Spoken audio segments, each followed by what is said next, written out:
So what I wanted to kind of segue into was just my own little journey with this.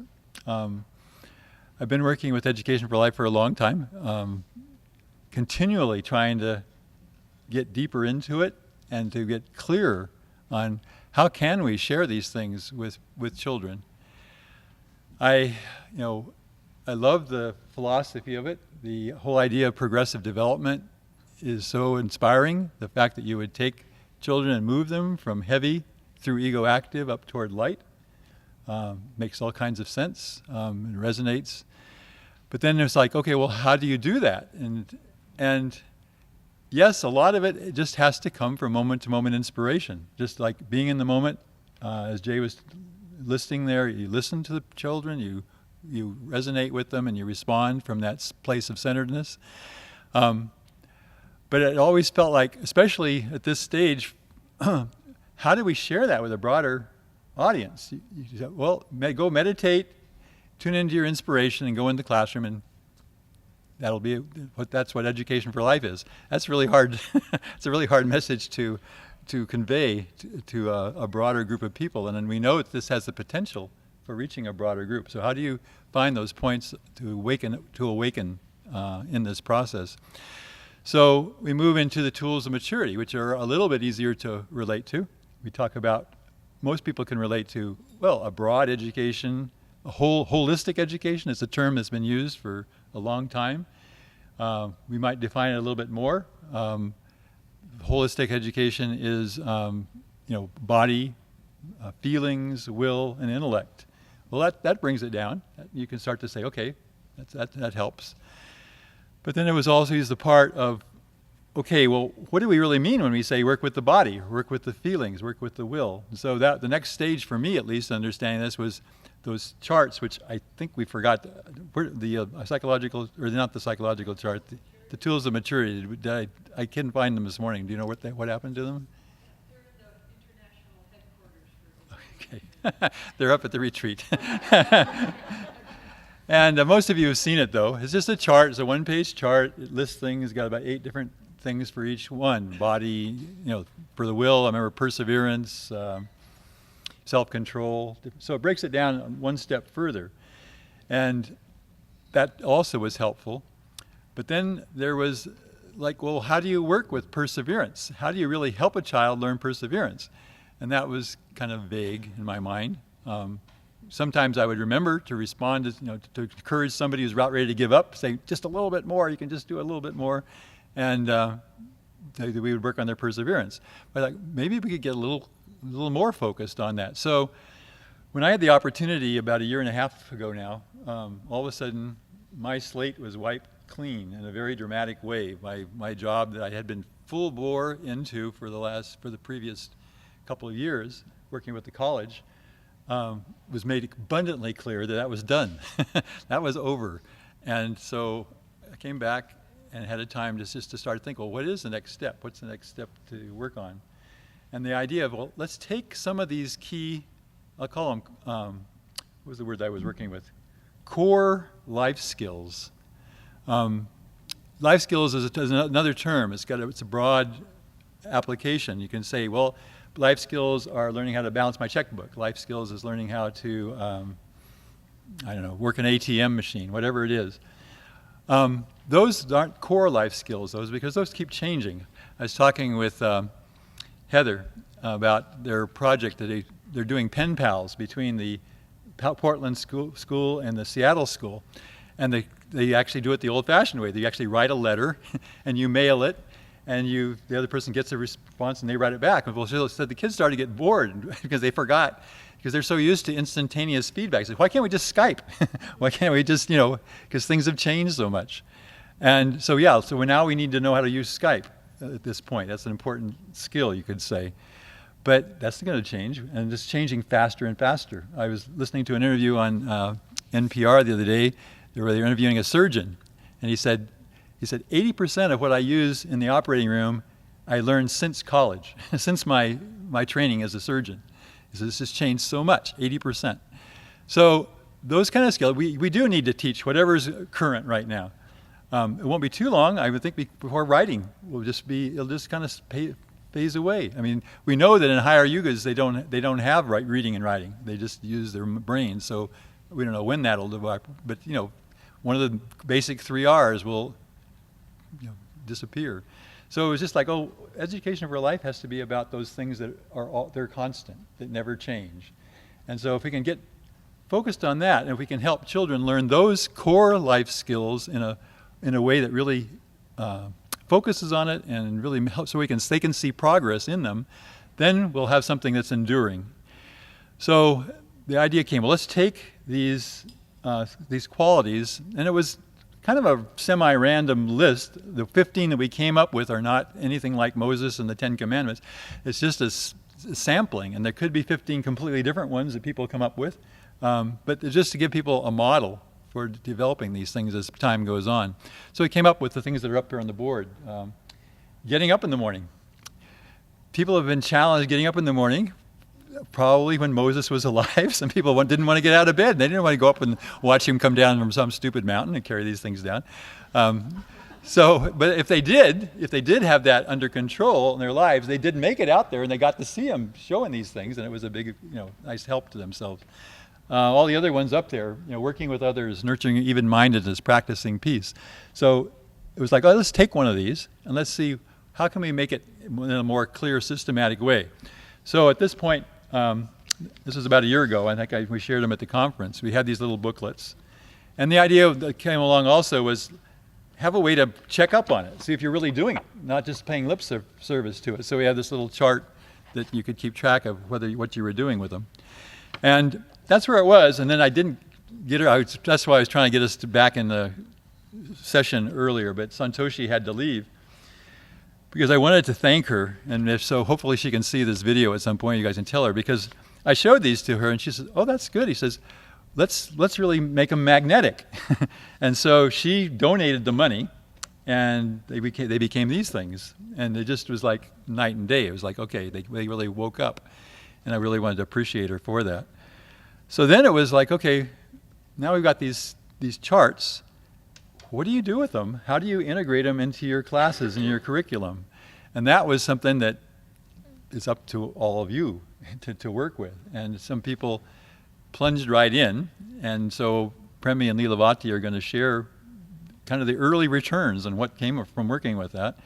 And I felt like it was also, EFL needed a handle. It needed a handle because when people hear something new, they have a really hard time turning into it. I mean, if you notice yourself, you look at something and if you don't get it in the first 30 seconds, you're gone.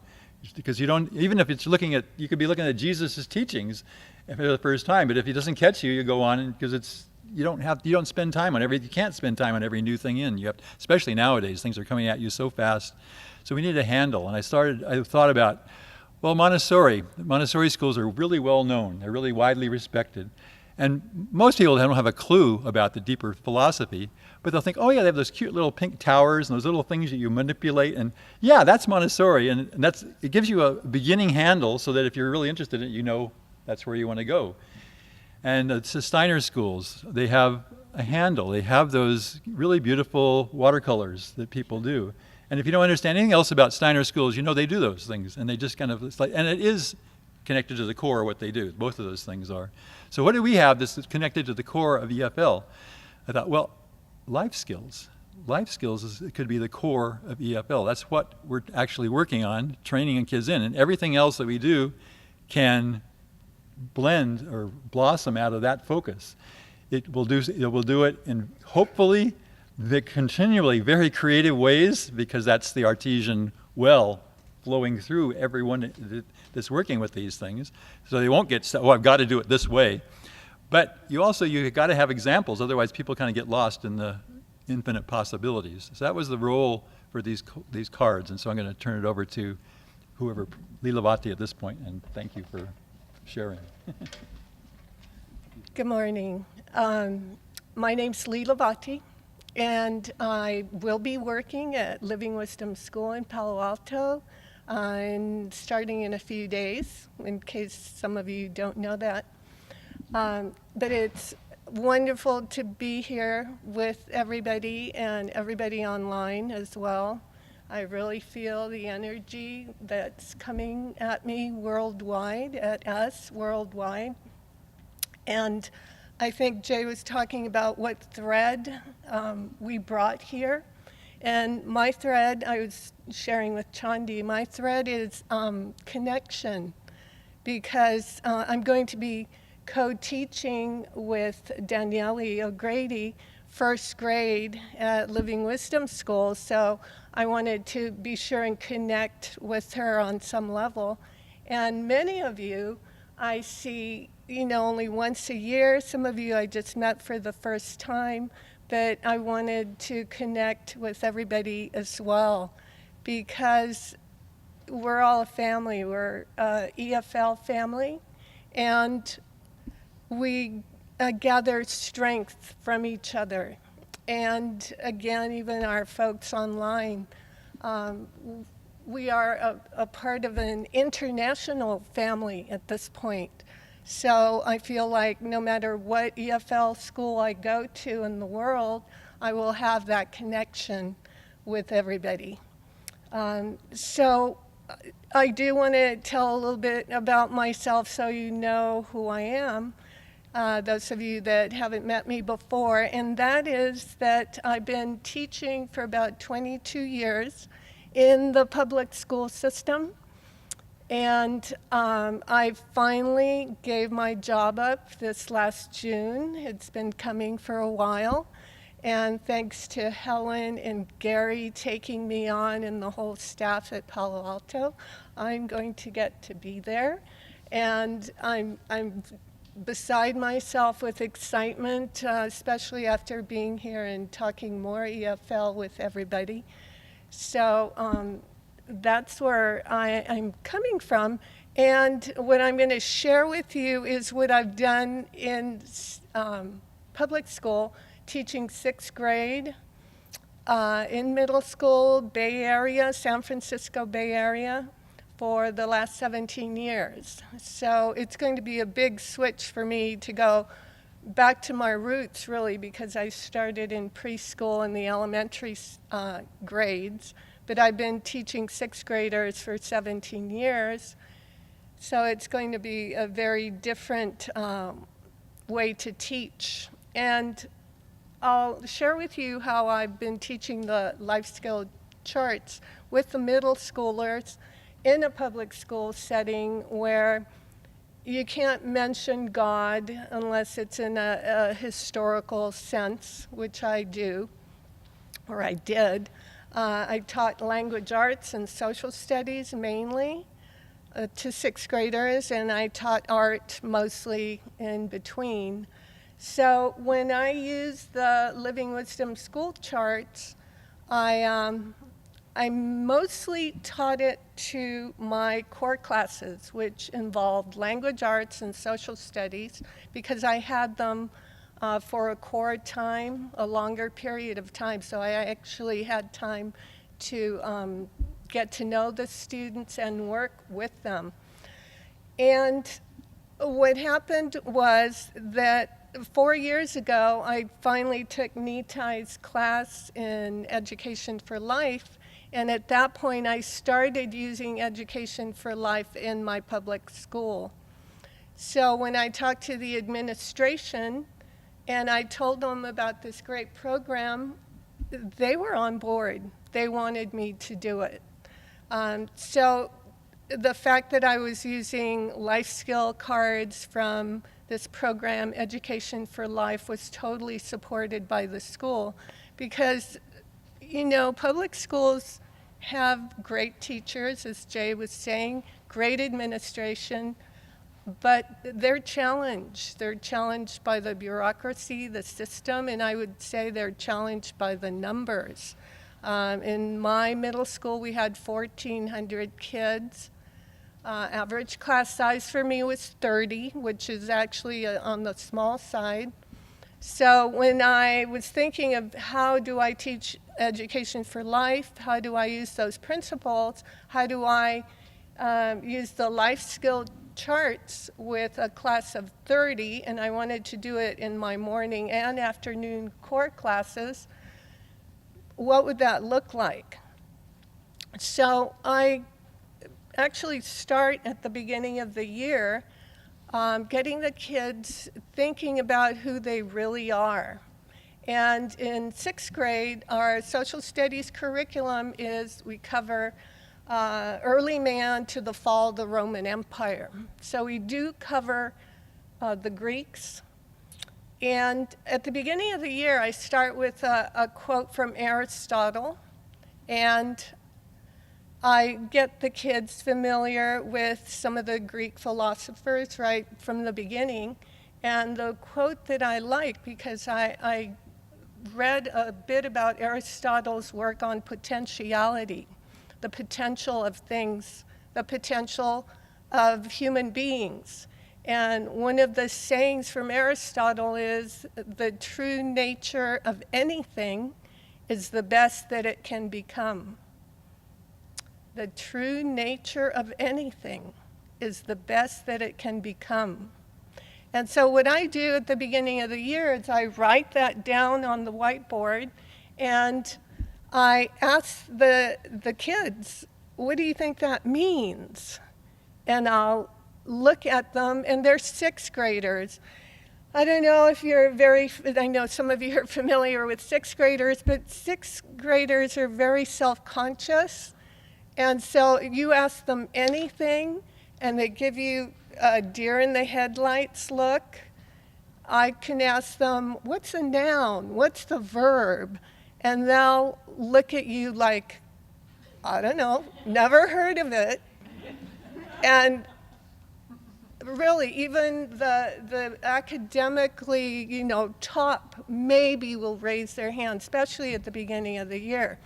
So when I put a quote like that up on the board, I usually give them time to copy it down, think about it, kind of settle down, not feel so intimidated, then have them work in small groups, talk to their peers, and then I'll ask them, okay, what did you come up with? What do you think that means? The true nature of anything is the best that it can become. And I lead them, to what it means. And I think what Aristotle was trying to say is that who we really are when we are at our best. Who we really are is when we are at our best. So what does that mean?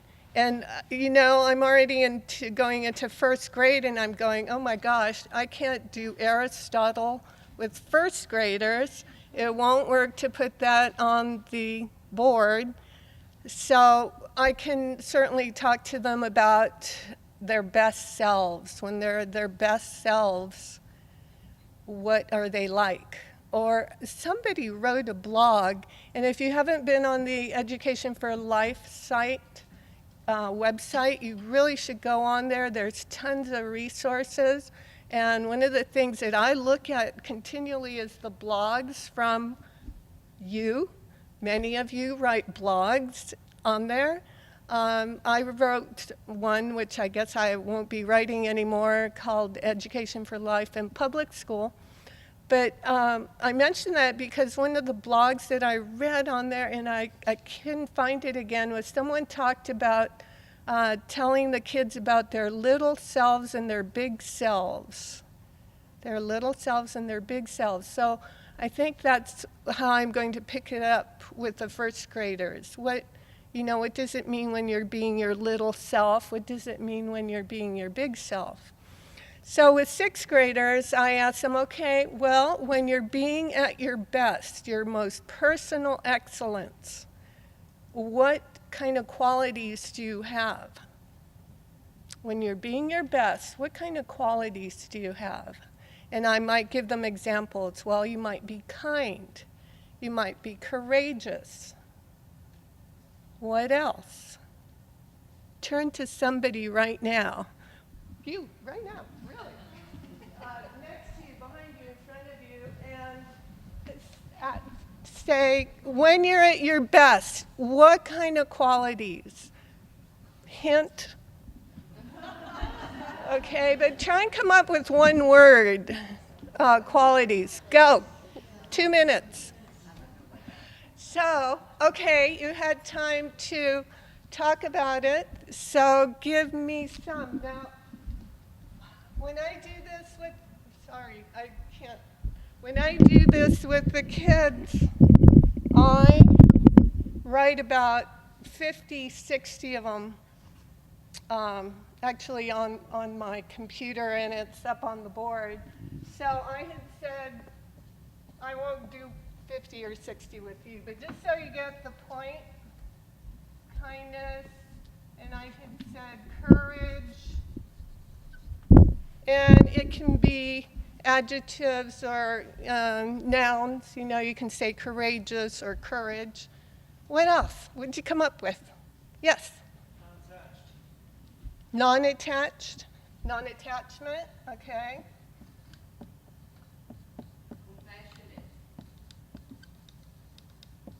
Compassionate. Enthusiastic. I'm going to write them short just for my sake. Enthusiasm.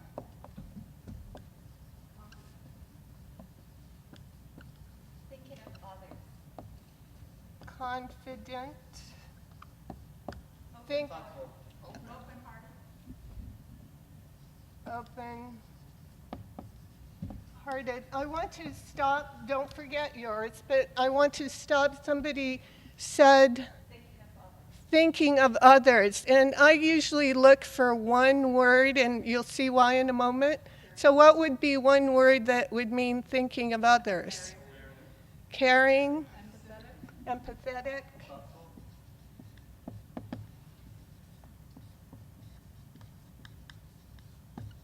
Two more.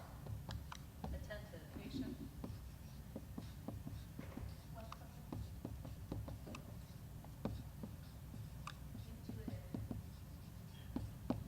Okay, all good. You got it. I would have written all those down till I had a good 60, and I would need about 60 because, you'll see, I can't tell you yet. So we would have 50, 60 of them up on the board, and then I would ask them, can you think of anyone that exemplifies all those qualities, that has all those qualities, a person that has all those qualities in them? It can be someone you know, someone from history, someone from popular media, from a book. It could be a character in a book, in a film, anybody. Okay, do it again. Group, somebody near you. A person that exemplifies all those kinds of qualities. 2 minutes, go. Okay, real quick because of time. What did you come up with? I'm not writing these down, just want to hear it. Ruth, yes? Well, we, interestingly, both came up with colleagues, different colleagues of ours, Kabir and Gary. Could be what? Daniela and I, independently of each other, both came up with Gary and Kabir, who are colleagues of ours. Oh, Gary McSweeney and Kabir, who has been up here. Gary McSweeney and Kabir, they came up with. Yes? Partners that I'm sitting with. Oh, Everybody in here. oh, okay. I heard somebody over there and back there. Yes? Mother Teresa. Mother Teresa. King Arthur. Yes. Yogananda. St. Francis of Assisi. So you get it. Now, when I do this with sixth graders in public school, they do. They come up with, a lot of them will say Martin Luther King, Abraham Lincoln, but they'll also say my mom. They'll also say Jesus. They'll say God. And I just let that pass by. Again, it's public school. No one has said, oh, but that's not a person. She said a person. So, but they get it. They understand. So after I do that, I have them pick one of these words and I give them some construction paper and then they just take it home and decorate it. Mostly I want these to be up on the wall. So we have a big wall right in front where they see it a lot, because what you focus on, you get more of, right? So these we focus on throughout the year with life skill charts, but also just in literature, you know, characters, what qualities do they show, so forth.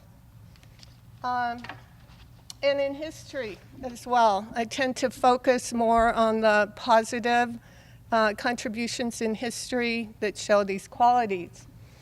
So once we do that, one thing that has evolved is I pick one quality a month. And I've tried it different ways. I've tried it different ways. I've tried having them each pick a quality that they're going to work on for a month.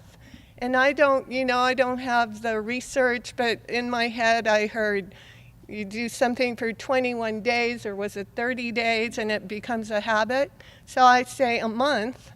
If we practice a quality or a life skill for a month, the brain cells will go, oh, okay, we're supposed to be kind, we're supposed to be courageous, and so forth. So, but it evolved that with so many kids, it was easier for me to pick the quality. I know I was taking away choice from the students, but I picked the quality for the month that went the best with that month. So for instance, at the beginning of the year in September, I have like 5 elementary schools coming together into 6th grade, so they don't know each other. It's a big, scary place. So we work on friendship in September, and of course we work on making friends. On the life skill, making friends. October is courage, so that they can be courageous in this big brand new school. There's cultivating courage. Which other ones line up with this? I'll just tell you, in November I do gratitude. Gratitude's just easy because we're grateful every day for something.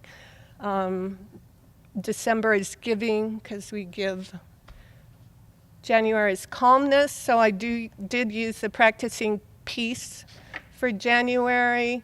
The one I want to show you how it evolves throughout the month is concentration, because I picked that one for April. In public school, that's when we have our tests. We have the big Common Core Standards test, the SBAC. The kids, they get stressed, so they have to concentrate, and we work concentrating on this. I have to tell you, the kids love this. They know they need more than academics. So when I start talking about life skills or yoga or meditation, which I do with the blessings of my administration, their eyes light up. You know, when kids, when you get them, when they have that interest, I talk about, okay, we're going to do a quality a month. They look at me like, finally, yes, I can use this. You know, it's not just memorizing dates or grammar or something. Thank you. Okay, how do we do it? So even my heavy kids get on board, and they like the practice. So let me show you an example. For instance, concentration, which we do in April. Again, on the EFL site, there's great resources, and Nitai has put activities so that you can awaken enthusiasm. And just go on there. He has an awaken enthusiasm activities from his book that go with each one of these. And concentration is one that I do. So they're usually eagerly, when the month switches over, they're always like, what's the word going to be? And they'll look up at the chart and there's usually an empty space because I've taken it from the wall, and they try and guess because it's in alphabetical order. So when I put concentration up there, they're already wondering, okay, what are we going to have to do to practice concentration? But in spite of that, I do the Awaken Enthusiasm activity for concentration, and I tell them about the Madras Memory Challenge, which is, it's online, it's on the EFL site, and it's this challenge that they had, and this is my version again of this story. They have this challenge in India where students come up and they have to really concentrate on different activities. For instance, someone might, and I'm going to say ring a bell, or it could be clapping, or it could be hitting a drum. Someone will ring a bell a certain number of times, and the student has to say how many times the bell was rung. Okay, hold up. How many fingers? How many times does the bell ring? 4. Okay, easy. First round. Second round would be a math equation out loud. And we'll do just the math equation by itself, and then you'll see how it gets harder. So here's a math equation. Oh, right now, why don't you, for a moment, go like this. Awake, awake, right? And then rub your brain cells. You're going to have to do some math. Okay. So here's the equation, and it's easy. This was 6th grade, you know, plus, minus, times, division. 5 plus 3 minus 2 times 3 plus 4 would be what? 22. Very good. You did it. Okay. The challenge is that for this Madras challenge, you have to do both at a time. So someone would be ringing the bell, someone else would be doing the equation, and then you have to say the answer to the equation and how many times the bell was rung. Now there's 5 different things. We're building up to 5 things simultaneously. We won't get so for this, I actually need a volunteer to read, not to come up and do this, but to read the equation. Oh, yes. Yes, you've done this before. So, B. She's got the answers here, which is great. When I do this other times, I'm trying to, I'm thinking. Okay, so he's going to read the equation. I'm going to ring the bell a certain number of times. You have to tell me how many times I ring the bell and what the answer to the equation is. Okay, and go. 10 minus 2 plus 7 divided by 5 times 10.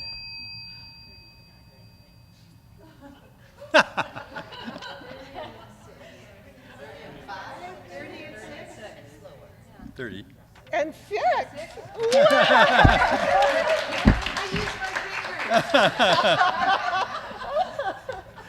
Actually, yeah, there are. Helen was saying she used her fingers for the bell. But yeah, have you seen those YouTube videos of kids in India doing math, like horrendous math, and they have some finger way of keeping track? Did she tell you how many times she rang the bell? Yes, she said 6 times, and the answer was 30. So I'll just give you one more example, and then he's going to read an equation. I'm going to ring the bell.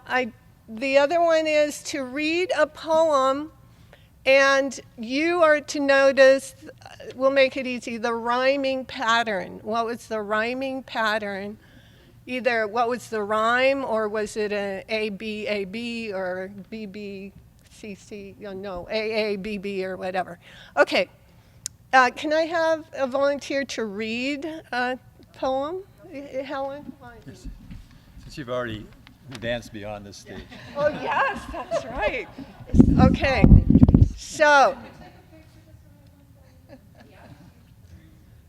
So he's going to read the new equation. I'm going to ring it a certain number of times. She's going to read a 4-line poem. You have to tell us the rhyming pattern. Okay, and go. 4 times The 5 sun did rise plus above 6 the tree. minus 4 Birds sing plus out 3. as they go by. My soul is longing to be free and dreams of times when it will fly. Anything? What was that? ABA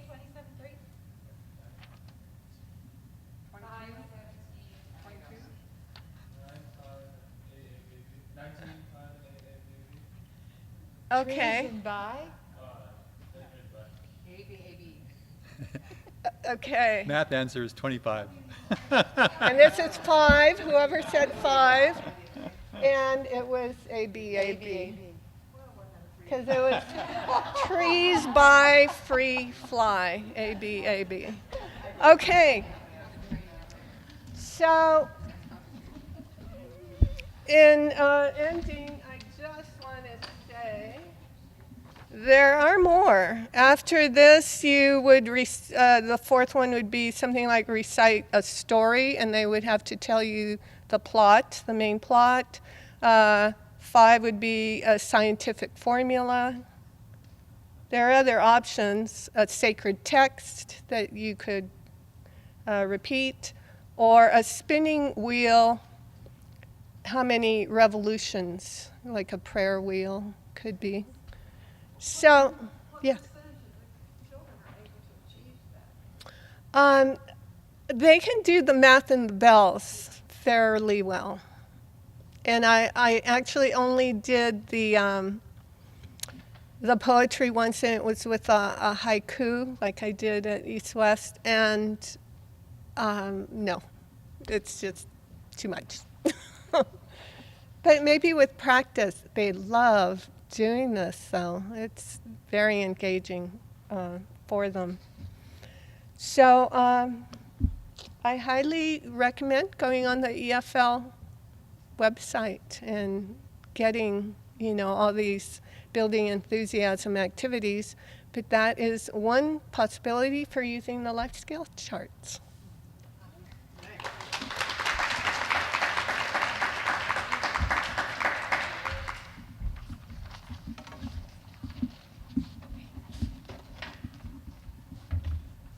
While we're getting this sound set up, because I have a PowerPoint, I'll just introduce myself. Hello, everyone. And hello, India and Italy. My name is Premi, and I work here at the Village. And I teach this year 2nd and 3rd graders, so feeling years. Sometimes I feel like I've never left the feeling years, so it's good. How many of you feel like this week or these couple of days that you've heard things that just, you're like, oh my God, I was thinking that, and I was feeling that, and I was like, the volcano's going to explode. How many of you? I'd like to see your hands. Just things that people have said that have been in your consciousness. That's super consciousness. That's because we're all attuned to Education for Life, and Education for Life is a flow of energy. And so today I just want to talk a little bit about that. So Brian, we can turn on this. Do I just hit the button? Okay. Well, first of all, I'll just ask, how feels everyone? So stand up and just say it again. How feels everyone? Thank you. And I have another version of that question that's about to appear on the screen.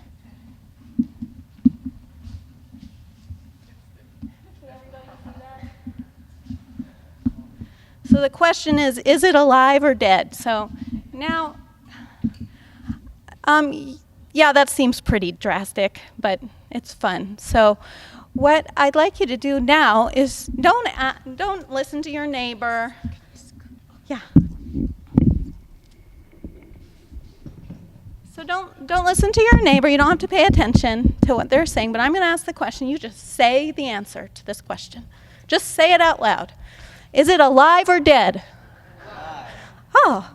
Is it alive or dead? Alive. Thank you. Okay. So that's one of our main questions as teachers often. It's like, is it alive or dead? First of all, is it me?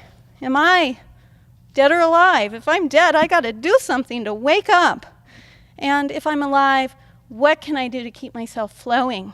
And then we look at our students and we say, is it, maybe not the person, but something you're working with your student, is it dead or alive? Well, if it's dead, part of our job is to figure out how to wake it up. And if it's alive, it's how to fan the flame. So I want to show you a picture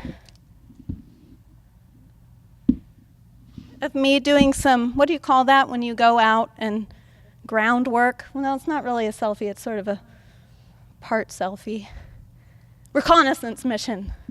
So I drove out to one of the schools in town where my daughter plays basketball, and you can't really see the words there because I was holding up this computer and taking the picture at the same time.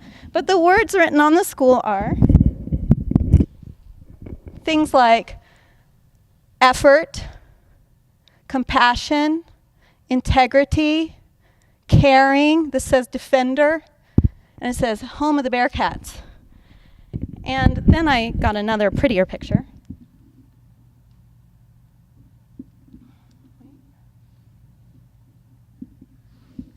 And just to bring those up a little more. And so my question is, when we look at these, how do we know if they're dead or alive? Wow. This one's definitely a little more alive, right? But there was somebody who put those words on that building and went and spent money. You know, maybe the other school didn't have as much money to fix that up. But there was somebody there who's like, these are really important. And somebody yesterday said they're referred to as soft skills. And then there's hard skills. I just like life skills because it puts them all together and it doesn't prioritize any. So let me see, I lost my little note.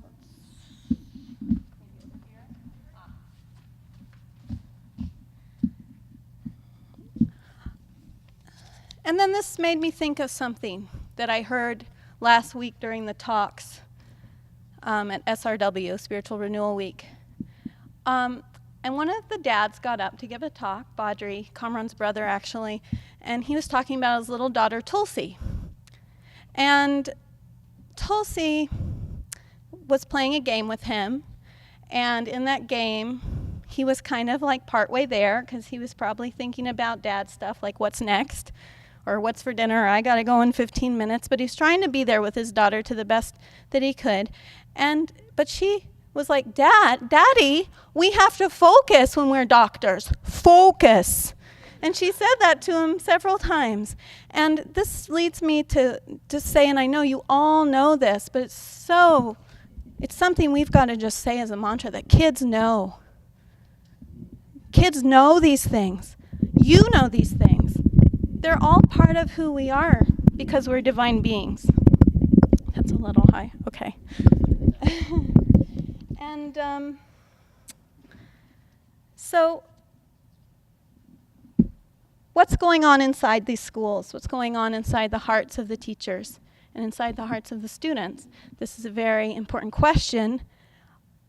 It's not just EFL teachers. These are things that are coming inside of teachers and parents all over the world, everywhere.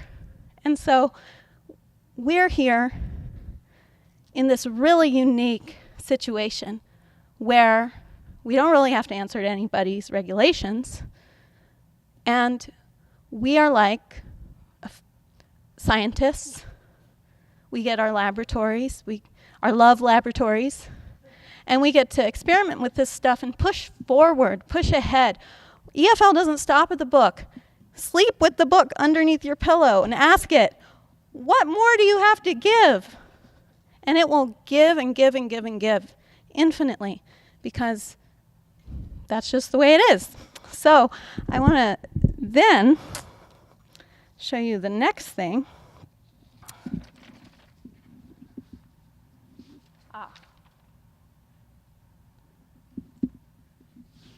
So this is a picture that one of my students drew at the end of the year after we worked with life skills all year.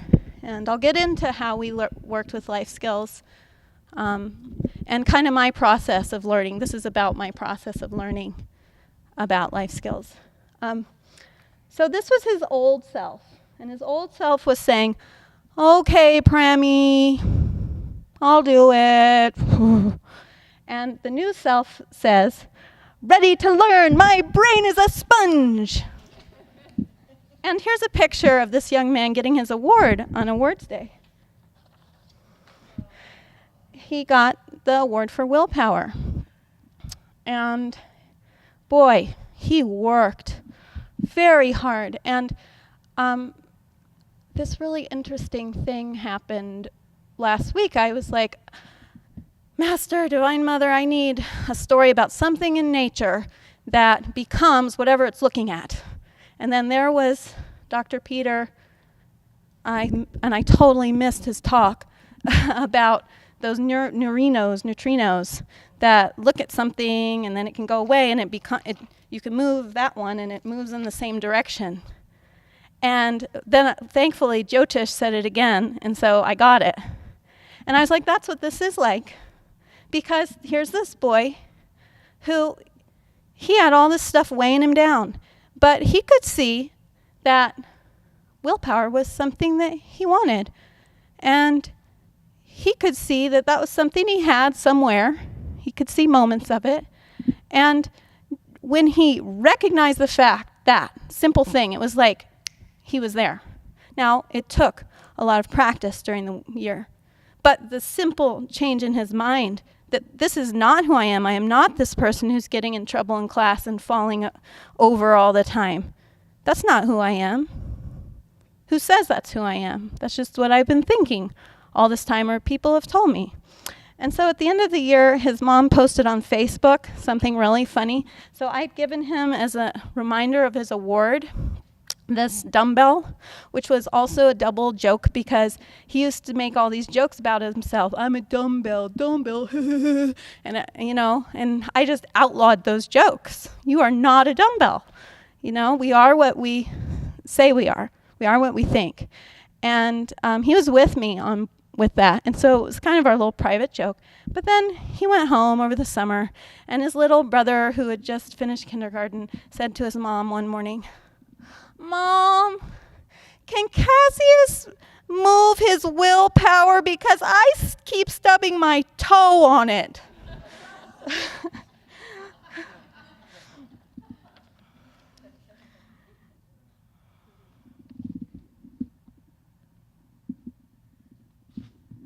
Stepping into the consciousness of life skills-based curriculum. That felt pretty dead to me, so I needed to make it alive.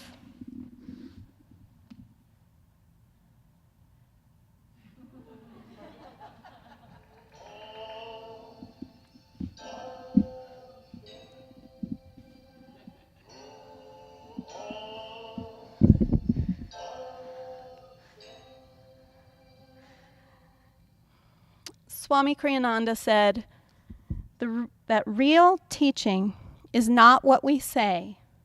It's the consciousness behind what we say. Real teaching is not what we say. It's the consciousness behind what we say. So now, before we proceed into this adventure, which we're going to have together, I'd like you guys to do an affirmation with me, which I really found so important for myself as an educator, as a parent, as a human being. So we'll say it 3 times. The first time loudly. So if you all would just sit up straight, take a deep breath. This is from Swami Kriyananda's Affirmations for Self-Healing. And the affirmation is high-mindedness.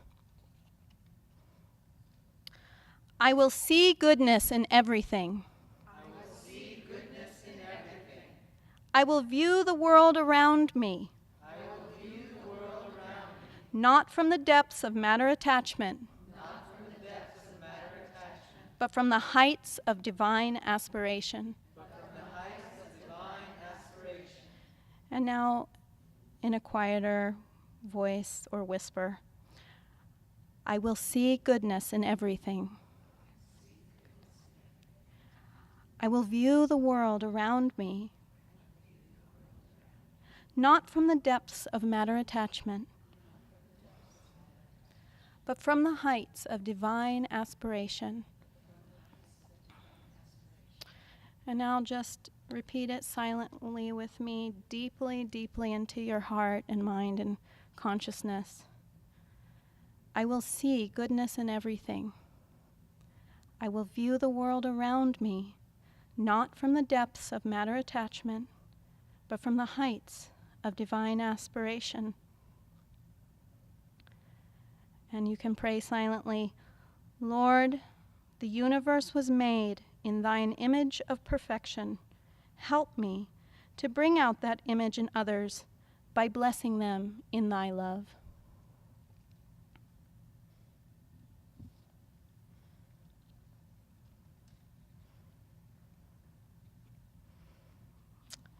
So,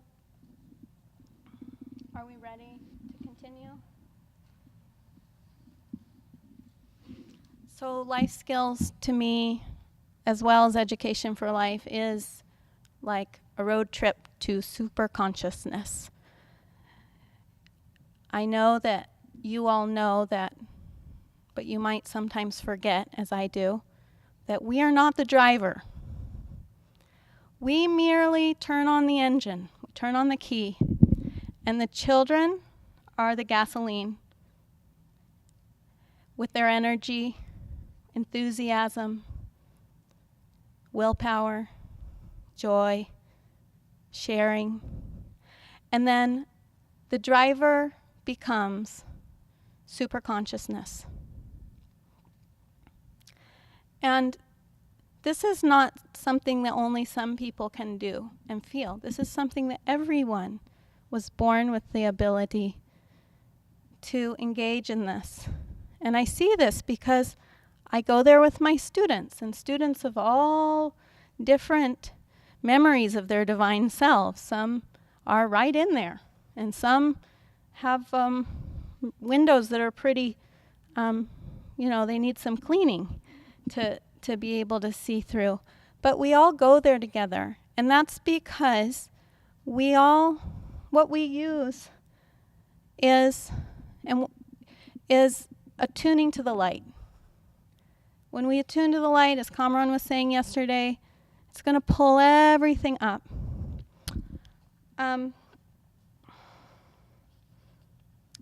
So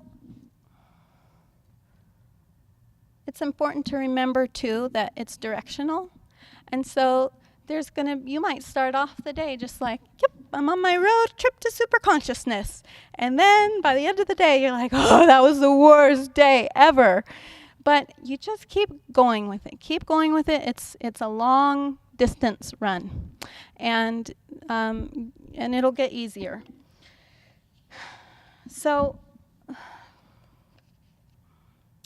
with life skills, it's important to introduce yourself to them. So it could be just reading the names and feeling attunement with one of them. It could be saying, oh, I like that and I want to do that. It could be trying a life skills card for yourself on the weekend or sometimes. Or it could be just reading it before you go to school in the morning. So it's important to get attuned to the life skills cards. These are things that I found this year in my science lab. And then it's important to introduce them to your students, of course.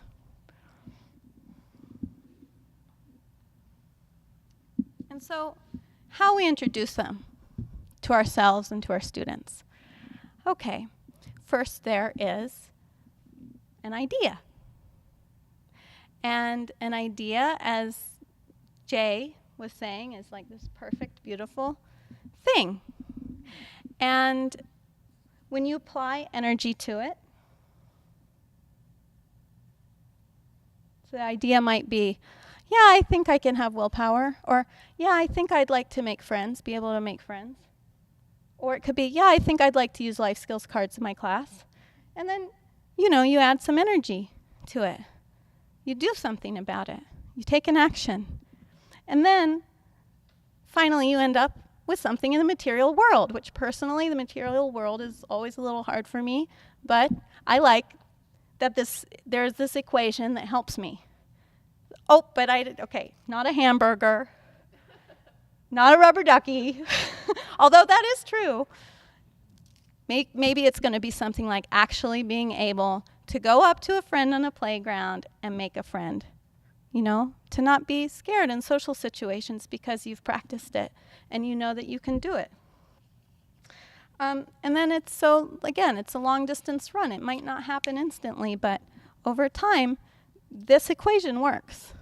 It's fail-proof. Yes, so here's a good example. We were doing the card for practicing peace. And I had all the students come in. It was like right after it was right after another teacher had a class. And they'd been doing gardening. And all the students came in and they were going to sit down at circle time with me. And two of my oldest boys, who were in 4th grade, were very upset because one of them had sprayed the other one with water unexpectedly. And so it was like this kind of thing, and I'm almost out of line, and I'm knowing these boys, because I've had them for 4 years, I thought, okay, it was like this super conscious thought.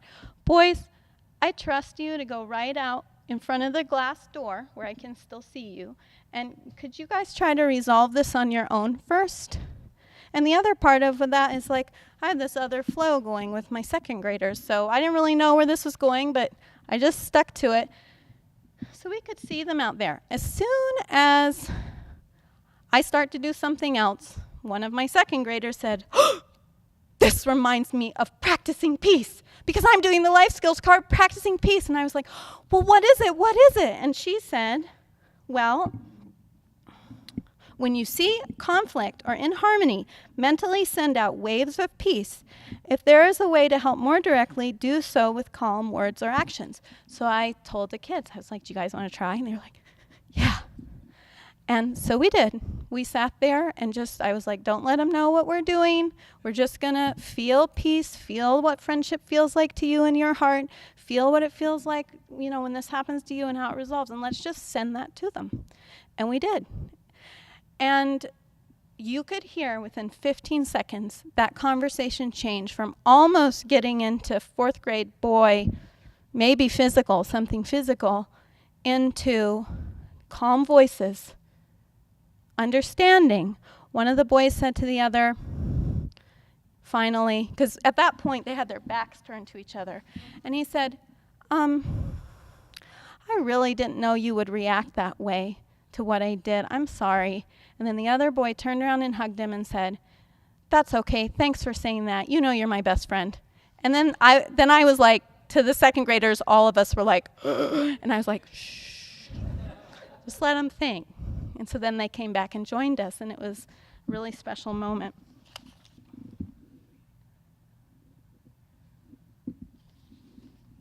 So another important thing is that are you guys doing okay? I know it's been a really long day of sitting. Okay. So another important thing is creating an environment of sharing where it's really You can be yourself. You can get out of your tiger suit because it's a place where it's safe and you're with friends. And the way I have done this is that I've just modeled my own vulnerability with them. I've modeled the way that I share, the way sometimes I've made mistakes. When some of the kids were having to go through, I mean, you have to work hard growing up. You have to work hard to change habits and to learn new things and to make friendships. I mean, it's not just something that's easy. You have to work hard to learn to read. These are hard things, and some things are harder for some kids than others, and vice versa.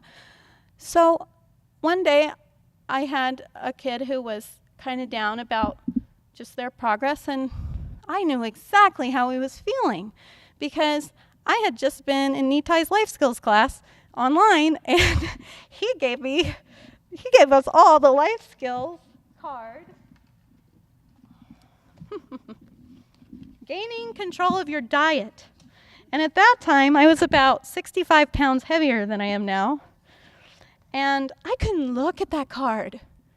That card made me so nervous and scared, and this horrible feeling just descended on me of having to face emotions and yucky stuff. I didn't even know what it was. It just made me feel awful. So I kind of took that as a sign, yet another sign, which was like, take it on, take it on, take it on. So I took it on.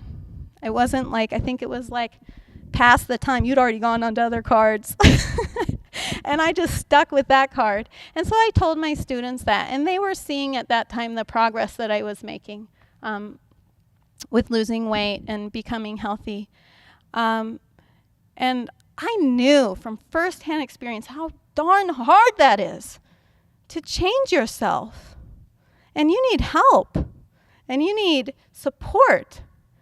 And so I could just identify, and they would just hug me, and I'd pick up one of the kids and be like, this is how much I used to weigh. Me and that kid together. And and it just helps to open up this environment. They'll come up and hug me, and, then they'll tell their own stories. So it's a really nice thing. And then once you have achieved, and mistakes are our friends. I just want to say something about that. And this has come up a lot again and again. So there's this word, it's called perfect. And because of Kali Yuga, this is totally me, just making this up. I don't know if this is true. But because of Kali Yuga, the word perfect has taken on this meaning of flawlessness. But I went back and I looked at the word perfect and where it comes, what it actually comes from the Latin, and it was through completion. Okay? So I was like, it's not about flawless at all. It's about continuing toward perfection, or perfection is where it is at this moment, but it's just going to keep on being perfect, but changing. So that's another thing. In my class, we celebrate mistakes. When mistakes happen, it's you can ding the bell, or we can clap, because that's the way we learn. And so the quicker we get used to making mistakes and being okay with it, the better we can just grow and learn and share with each other. So I have a little video, and this is a fun video, and I'm going to just do a really, really quick intro to it. So we were doing something with math, with multiplication and multiples. And I had the kids do this and I'm going to show you something later on, the papers that we actually use, like a finished product. But what I really want to show you is a little bit of what they're doing so you can understand when the girl starts talking. And then I actually got on video an aha moment. Now, I know you've all seen them, and maybe you would have been it's like the lightning flash, like Jay was talking about. I have it on video, and I am so excited to show you. But let me just give you a little background. So they had this project, and I didn't give it to them like this. I'm just going to tell you guys. So for time. But they had to, second graders, they had to figure this out for themselves from skip counting on hundreds charts that were like 300s charts, and do lots of mandalas and other things, and jumping on desks and other memory techniques like Leelavati was talking about.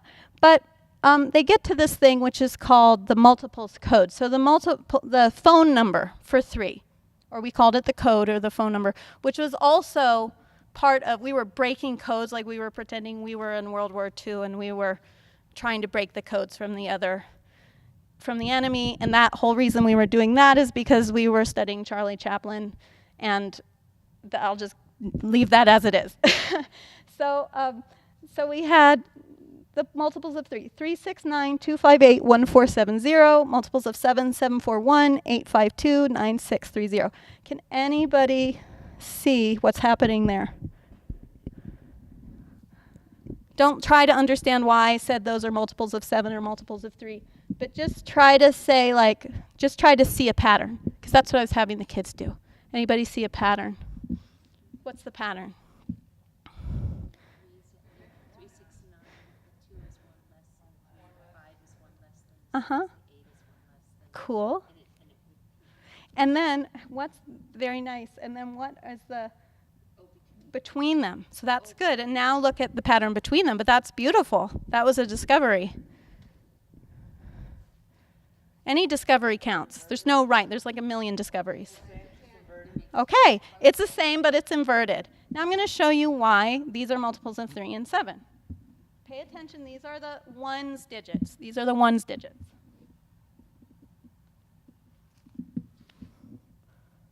So now I've added the tens digits in.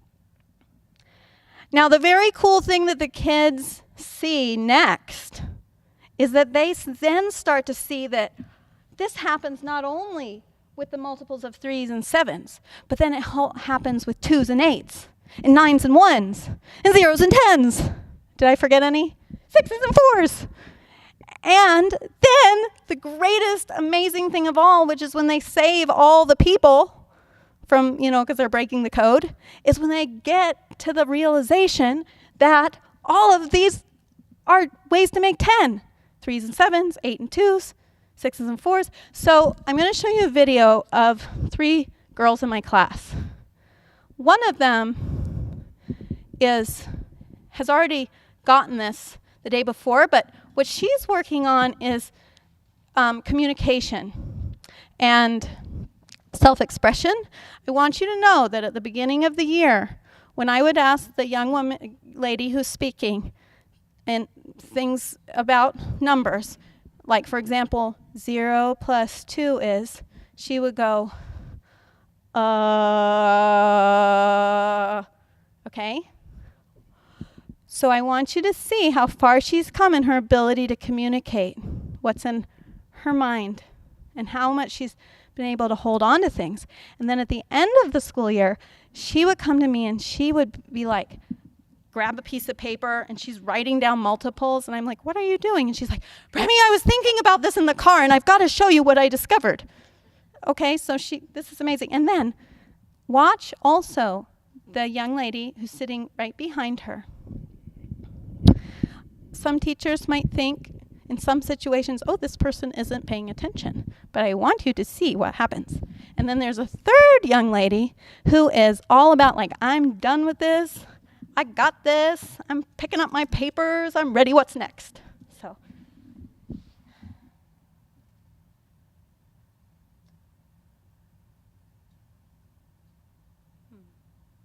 Maybe I can. Uh-oh, what happened, Brian?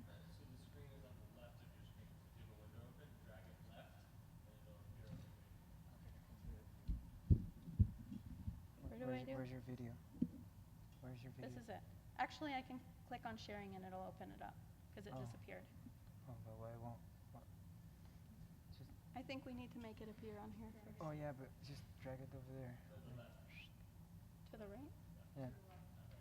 Oh, to the left. There you go. Wait, Yeah. what are you saying? It's going there. Oh. Yeah. Oh, okay, so I need to put view presentation. Okay, sorry. Okay.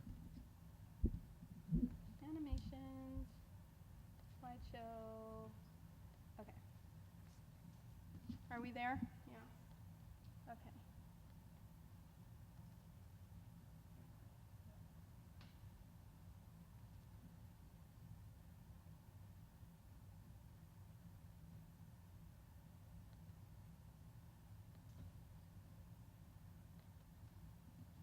So remember, this is about sharing.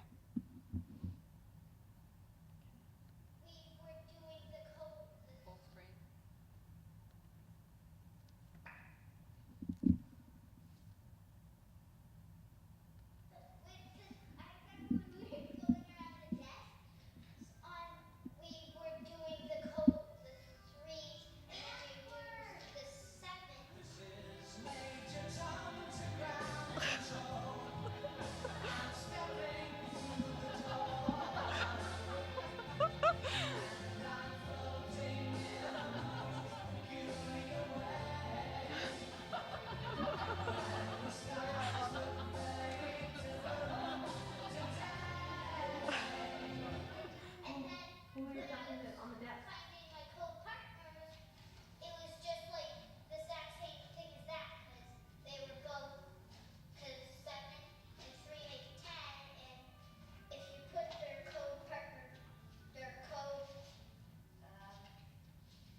Switching it around.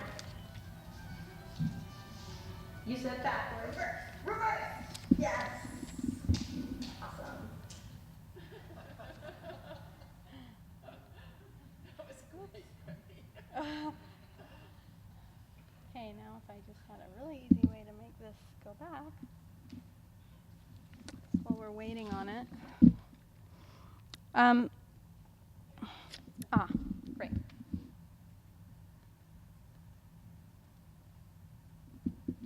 Okay, so now this is the next step is like through this year using the life skills cards and things that I'm going to get to in a couple more slides. I think I only have 5 steps, so just so you know where we're headed. This is what I saw happening. I saw our foundation is our spiritual practice, so we're getting attuned to the light.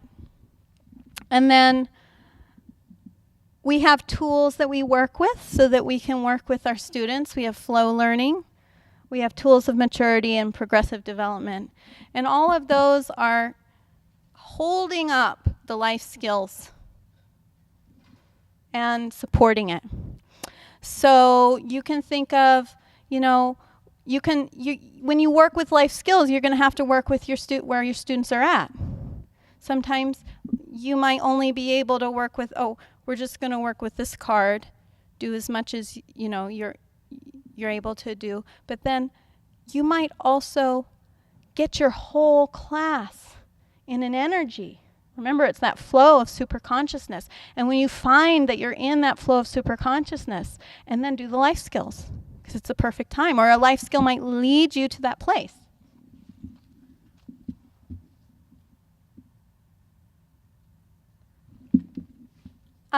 Here's an example of a wonderful form that Nitai came to my class 2 years ago with.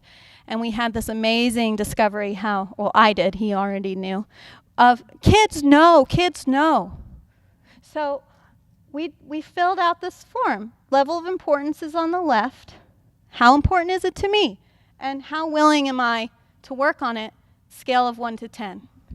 And we'd go through with the kids and explain what each one was, and then let them fill it out. This particular one, you could see the person knew that it's really important. Like, it's really important that I don't eat all those sweets, but how willing are you to work on that? 6. So maybe it's not the best one to start with for that person's particular enthusiasm about that subject. This one is wonderful because see how he's got cultivating courage 10, not willing to work on it 1, and then he's got building willpower 1, how willing to work on it 1. So he had actually kind of gone to the bathroom when we were talking about what willpower was. And next day, he comes back from the language arts class, which is another teacher, and he says, and he got in trouble because he just felt like he blew it. And I was like, what happened? And he goes, well, I didn't do my work. And I said, well, why not? And he said, I was making everybody laugh. And I was like, well, why? And he goes, because I really love it when my friends are happy. and I was like, oh. And he was like, but I just really want to get my work done. And I was like, well, you can. And he's like, how? And I was like, well, willpower. There's this thing called willpower. And later on, I looked back at this and I realized, whoa, I didn't think of this at the time. But then this guy, he's looking up at me and all of a sudden he just fills up from toe to head and he goes, what is willpower? And I told him it's like when you can make yourself do something that's really hard. And he goes, you mean I could do that? And I was like, yeah, but you're going to have to work on it. And then that helps your concentration and other things. So kids know and kids want it. Kids want this. What Leelavati said is so true. She said her sixth graders lit up because finally someone's talking about something that means something to me, to my life. Which leads me to this next point. So you've got your child there already because you're using your spiritual practice, flow learning, tools of maturity, progressive development, and life skills. And there they are getting to know themselves. Her shirt says, knowing myself is fun. And suddenly their world expands. It's like, I am not the kid who falls apart on the floor. I am not the kid who, maybe they're a light child and they get kind of crushed by too much praise. And there's lots of different ways kids can be, but it's like they start to see these things in themselves. Or maybe they only see themselves, they're a light child, but they kind of only see themselves in their tool of maturity, like intellect. Like I'm really comfortable in my intellect. And then suddenly all of these other things, body, will, feelings, they become available to them because it's something that is inside of all of us.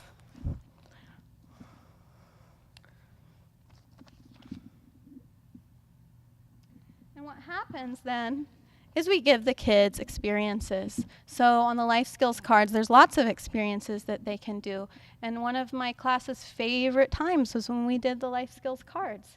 And I let them do it in partners or by themselves, and to varying degrees. Some kids wanted to do all of the activities. Some kids were just wanting to be with a friend and kind of feel good while they were with the card. And that's just where they were, and that's okay. And so here we are. I think you're going to notice that there's lots of mandalas that happened in my class last year, and I only noticed that when I was assembling this because, and I found out, well, that's, super consciousness that was helping our class get into a place of harmony where we could learn all of these things together. So here they are having an experience which they had planned and organized this dance. It was something I call Starlight Solution Challenges, because to make a solution for something you can't be on the same level, you have to be up above it, like Gandhi said. This was taken during relaxation with Chiara in yoga class.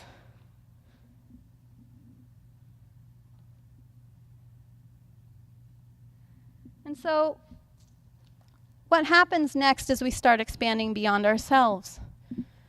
So I'm somebody who realizes suddenly willpower is within my grasp, and I could make friends. I could sharpen my mind, or I could be more flexible when my mom says, eat my carrots. And it just gives us good lessons. It means that teachers in elementary school can introduce competition in a healthy way because it is part of life, and it's things that come up in kids naturally. Some kids feel more competitive with other kids, and it's good to address it. It's good to address it and explore it in a place where you feel safe. Because suddenly you can start seeing beyond yourself, like, oh, he's really good at chess, and I'm really good at drawing pictures of flowers. And we can share our expertise with each other.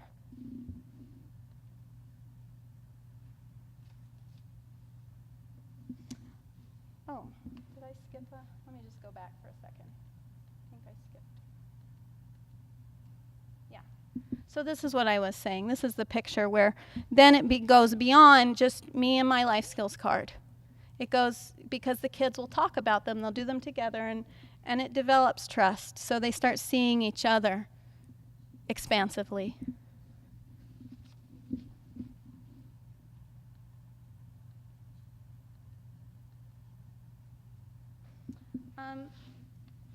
This is a story of making friends.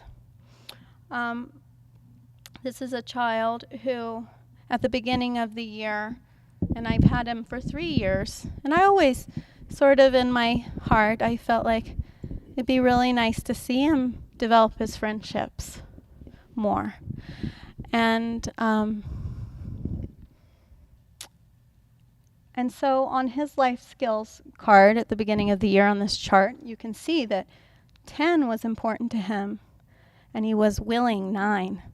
And then it was a very windy day, and we walked down to the market, and we had kites. And we were sitting by a tree, and he said, I just decided to ask him a question. I was like, what's the most important thing in life? And he said, well, Premi, I think there's 2. I said, oh, what are they? He said, the first one I would say is God, and the second one I would say is friends. And I said, oh, what's God? And he said, oh, well, that's inside of you. It's like who you are. And I was like, okay, well, what's friends? And he goes, that's a very good question. I don't really know, but I'd like to. And I left it there, and the year developed, and he was having lots of interactions with friends and making friends and just expanding himself in that way. And then at some point, one of the life skills cards he had chosen was making friends. And he wanted to be an expert at making friends, and so he decided he wanted to do every single one of the activities, there's like 6, for 7 days in a row, and do every single one, and then be an expert. And so when I looked at his card midway through the week, I was like, oh, wow, who'd you do that one with? You know, it was like, go to a place where, okay, well, this isn't the card, but it was something like, go to a place where you don't know anybody and, you know, talk to somebody. It was something like that. And he was like, oh, I just did them all at home with my mom and dad. And we talked about it, and it really hurt him. I could feel it, because it was like, but I completed the cards. I did them all. And we talked about it and how, you know, it's all about expanding. And he said, well, it feels really scary to do that. And I was like, well, you know, maybe it's just you're setting the bar too high. So that's another important thing. You're going to find out things about yourself with these cards, I'm telling you, because you'll think you can do them all and you just can't. And so he learned that about himself. And then he was looking at other people in the class, and he was like, well, how come it's so easy for that person to make friends? He seems like he has so many friends. And then I was like, you know, look at all the cards and see another one that you really feel that you've just got this. And he chose sharpening the mind. He was like, well, I could do sharpening the mind, no problem. And I was like, I think you could too. And then at the very end of the year, I looked back and I found this interesting thing. that he had written his old self, new self. And his old self said, there's two people standing up at the top, and the person on the right is saying, come, and he's saying, no. And the new self, the person in orange, says, come, and he says, yes. And I showed it to him, and I was like, look at that. You didn't need the card, because look at the change that's come. You know, and there's still going to be challenging things. That's what the card showed you, but we all have room to grow. So it was a happy moment. So now we come to the really fun part, which I feel like we all have this kind of responsibility to do because we're Education for Life schools, and it's to get in the mode of scientist and explorer and discoverer. And it's to push the boundaries, to go further than we did before, and to do it super consciously. And so one of the things that I started doing with my students was I stopped for a while calling math math, because that was a great word when you were in ancient Greek, but now it's like we need a word that makes sense to us. It's like logic, reasoning, and then of course we know that math isn't just one of these things. It's split up into personal development, into self-expression and communication. Sometimes it's our earth, our universe. I mean, it's all over the place. And so when you look back at how the kids get excited, enthusiastic about learning with, you know, tools of maturity, progressive development, flow learning, and then life skills, then you see, give them something they want. I want logic. I want reasoning. I want a good memory. I want to be able to concentrate. So I just started saying, let's work on concentration. Let's work on our memory today. And they were done. Let's work on math. And it was like, oh, that's hard, you know? And so I just started changing the language. But then you've got to go beyond the language into experience, of course. You have to give them the opportunity to test themselves, to find out who they are. What is inside of me that has already been developed over lifetimes and this lifetime? And so I'll come back to this in a second. Oh, well, here. So that was an example of the multiples project, which that was a completed project. And when we did this, it was like really it was patience, learning concentration, seeing patterns, being able to self-expression, because you have to express what you've discovered. Anytime somebody discovered a pattern in those multiples, which could be, these are skip counting charts, like how do I describe what's happening in this compared to this? And then they describe them over here. And anytime somebody made a discovery, and this is true for doing something like this, or a discovery about a bug, or a discovery about yourself, or anything, you can go ring the bell, and you made a discovery, and you can put it in the little discovery book that we have. So because all discoveries are welcome. And at the end, these are all the multiples, 0 to 10. If you put them all together in a mandala, that's what they look like.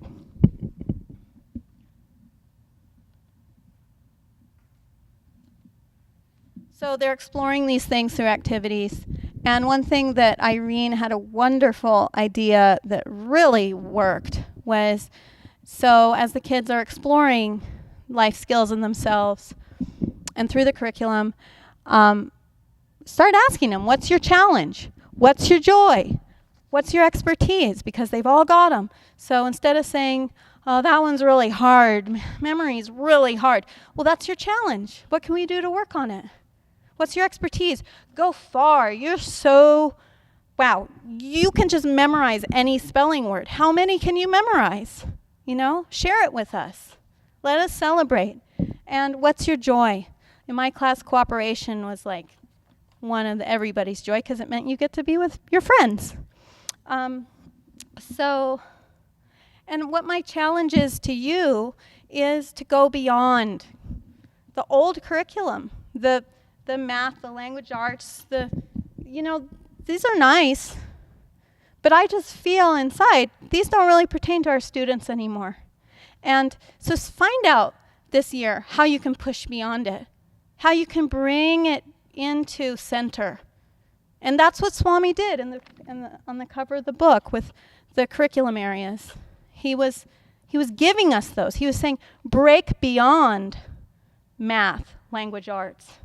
That's old. We need something new because the kids who are coming to us now are asking for these things.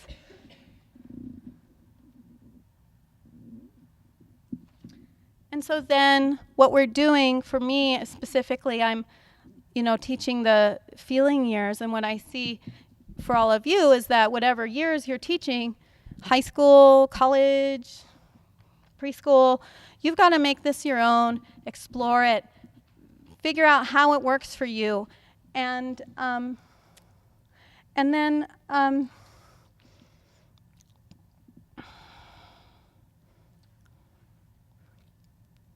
yeah, I can't remember what I was going to say.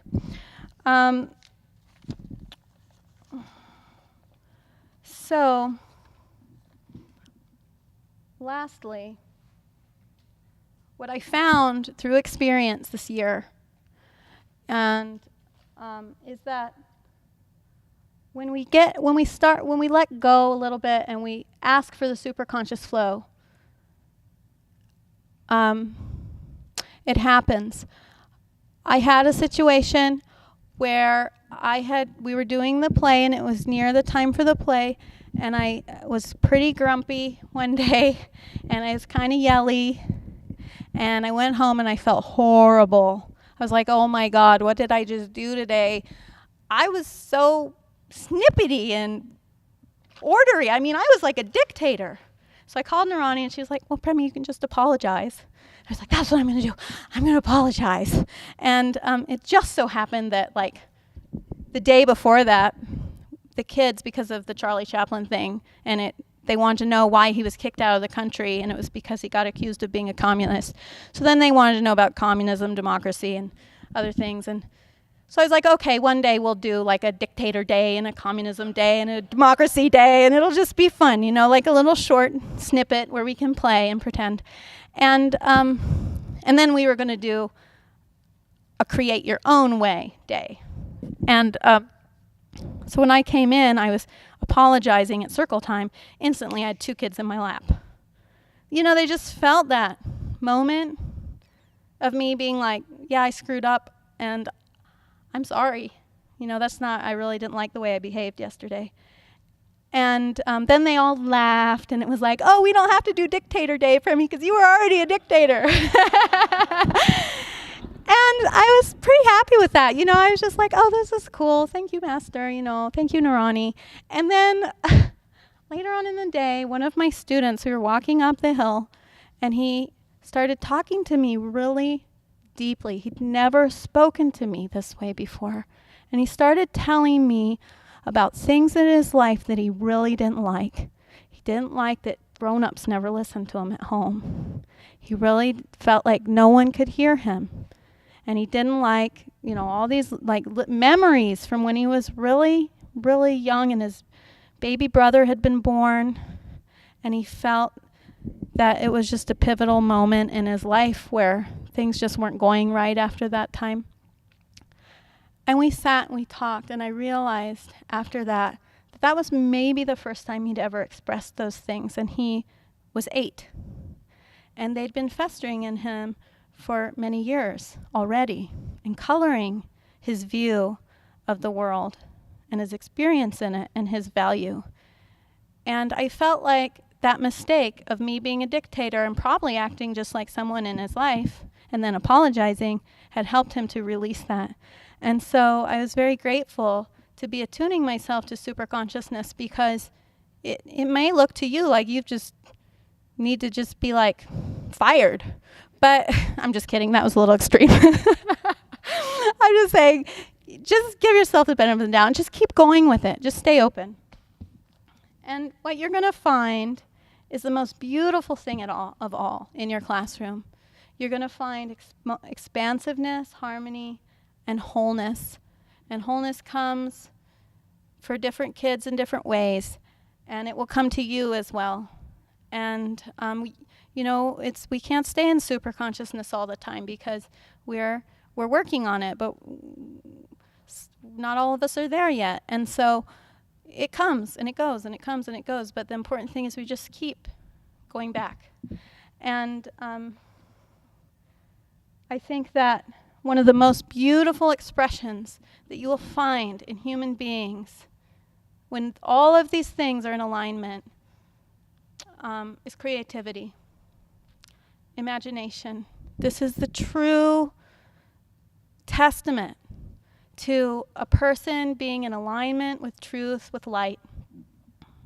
And when you see creativity in your children, you've got to fan it, because they're not dead, they're awake. And they're expressing their souls, and they're contributing to the world and the vibration of the world. And this is one of the pictures that happened spontaneously. The kids had another Starlight Solution Challenge where they had to create this leaf mandala, and they had to do the whole thing themselves. They had to organize themselves in any way to get the job done. They had a certain amount of time. They had to pick the leaves. They had to decide together on what it was going to look like. And I couldn't help them. They could come to me and ask me little questions, but they had to do it. They had to figure out if someone was the leader. The only time I would jump in is if it felt like, let's rewind. Let's go back to a place where everybody's listening again. And I really didn't have to do it that much at this point because we've been practicing it. And so they were like, go up and take a picture from the loft so we can see what it looks like from up high. And as I was going up there, they formed this beautiful hug. And I just happened to snap it at that moment. And I said, guys, do you know what I see? And I was like, this is harmony. This is what harmony looks like. We've been trying to achieve harmony in our class all year. And here it is. And I have an actual picture of it. And so then we hung it up in the place where we do our stillness practice, just to remind us of that so that we can go back to it. So with that, I just want to wish you all the best this year. And I want to say that we're all supporting each other, and we're all connected no matter where we are, and that you can always tune in to each other in your quiet moment. If you feel in going to school that you're not really quite there that day, like even though you meditated or you woke up late, but if you just take a moment and you say, you know what, I'm not really in the right place, but I'm going to tune in to, another teacher in another school, or maybe Helen or Mel, or, just tune into them, tune into their consciousness that day, tune into Master, And I don't know if we have enough time, but I'll just tell you what I had planned because it's 10 to 1, is up here. I just wanted you guys to take a second, and if we could do this for like 3 minutes, really, that would be enough time, is if I give you guys cards, and you can get yourselves into little groups, and I just say go, and you think about activities that you do during the day, whatever it is. But I need a specific name. It doesn't have to be a name that I understand. It could be like puppets. But I don't know what he means by puppets, but you do. So you're damn puppets. And then I want you to come up here and stick it underneath one of these. And I want you to, where you think it might go. And then I would like you to also think about which curriculum area. Understanding people, our earth, our universe, self-expression, and communication by putting one of these colors on it. Now, you're going to find that it's not going to be just one. It's going to be multiple. But I'd like you just to do that as an exercise, just to loosen up your minds. And if you still have a mind left. So if you just gather maybe in a group, and if I could have a couple volunteers just to come up and help me pass things out, and we'll just do it for, let's say, 5 minutes starting now. See how many you can get.